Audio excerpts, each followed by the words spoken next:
300 টাকা করে জিও রিচার্জ। দেখো এই যাও জিও সিম, আজকে আমি সিমকে ভেঙেই ফেলবো একবারে। কেননা এত আমরা তো লেবারের কাজ করি, 300 টাকা দিন পাই, আবার ফের মাসে আবার 300 টাকা করে রিচার্জ। তো জিওকে একদম বেকার করে দেবো। এই দেখো আমি জিও সিম ভেঙে ফেলে দিলাম। কী দরকার আছে মাসে যদি 300 টাকা করে রিচার্জ মারতে হয় 1 মাসের জন্যে? কিন্তু পুরো একবারে সিমকে আমি বাদ, জিও দরকার নেই। সবাই মিলে বয়কট করা দরকার, বিএসএনএলকে চাগানো দরকার। আগে 250 টাকা করে ছিল, আর এখন আবার 300 টাকা করে হয়ে গেছে।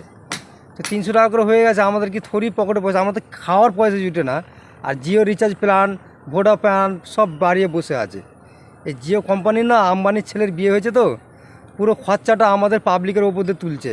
তবে হিসাব করো কতটা আমরা খ্যাপাচোদা আছে। হ্যাঁ, জিওকে এখন আমরা চালাচ্ছি। আমাদের দরকার কি আছে? জিও ভোডা সবাইকে বয়কট করে দেওয়া দরকার, বিএসএনএলে পোর্ট করা দরকার। অবশ্যই তোমরা বিএসএনএলে পোর্ট করো। আমি তো বিএসএনএল পোর্ট আজকে করতেই যাবো। আমার দরকার নেই, আমি আজকে এসএমএস পেয়ে গেছি, ওই জন্য আমি জিও সিমটা ভেঙে ফেলে দিলাম। তো তাই তোমরাও করো, যেন একদম জিওকে ভোডাকে একদম গুড বাই করে দাও, আর বিএসএনএলকে চাগাও। বিএসএনএলে 250 টাকা পোর্ট নিচ্ছে, আমাদের এইখানে 3 মাস ফ্রি দিচ্ছে আনলিমিটেড কল। আর আমাদের এখানে বিএসএনএল টাওয়ার ভালো, আমাদের এই জায়গাটায়। তো প্রায় সব জায়গাতে টাওয়ার এসে যাবে, তোমরা চিন্তা করো না কি হ্যাঁ টাওয়ারের জন্য যে হ্যাঁ বিএসএনএল টাওয়ার নেই বলে আমরা যে সিম পোর্ট করবো না, তাও না। বিএসএনএল টাওয়ার সব জায়গাতে এসে যাবে।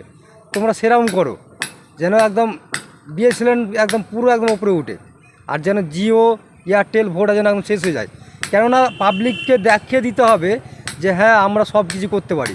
আমরা যেরকম নেতা মন্ত্রী বানাতে পারি, সেরকম আমরা কোম্পানিকে উপরে উঠাতেও পারি, নামাতেও পারি। এরকম টার্গেট রাখো, তবে যে হ্যাঁ জিও আর বিএসএনএল, জিও এয়ারটেল এরা ভয় পাবে বা প্ল্যানটা আরও কমাবে। তো সবাই মিলে এক জায়গায় হয়ে যাও।